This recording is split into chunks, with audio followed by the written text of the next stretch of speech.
नमस्कार मंडळी. तर आज सकाळी सकाळी एक पार्सल आलं होतं, काय ते मी व्हिडिओमध्ये पुढे दाखवतेच. पण त्याच्या आधी ना, तुझं माझं जमेना आणि तुझ्याशिवाय करमेना असं ह्यातली एक गोष्ट आहे आमच्या पोरांची दोघांची. म्हणजे 5 मिनटं अगोदर तरी एवढी भांडत होती ना खेळण्यावरून, माझं मला पाहिजे, तुला पाहिजे, मला पाहिजे, ह्याला पाहिजे असं करत.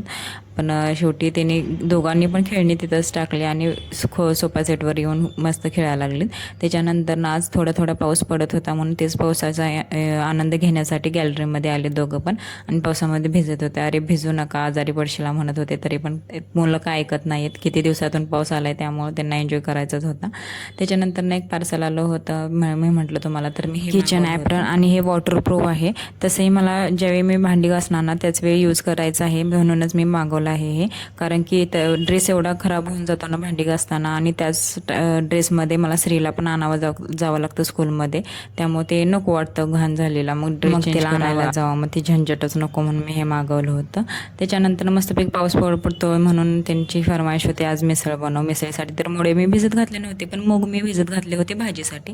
मग म्हटलं चला आता मुगाचीच आपण मिसळ मसाला असं भेटतच नाही आहे इकडे. म्हणजे मिसळ म्हणजे काहीच माहीत नाही, त्यामुळे मसाला भेटण्याचा तर प्रश्नच येत नाही. म्हणून मी गावाकडूनच आणला होता मस्त असा कोल्हापुरी मसाला. त्यांना म्हटलं मी मिसळ बनवते, तोपर्यंत श्रीचा अभ्यास घ्या.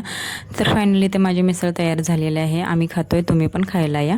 व्हिडिओ कसा वाटला माझा छोटा, तुम्ही कमेंटमध्ये नक्की सांगा. आवडलं असेल तर लाईक करा. आपण भेटूया नेक्स्ट व्हिडिओमध्ये. तोपर्यंत बाय.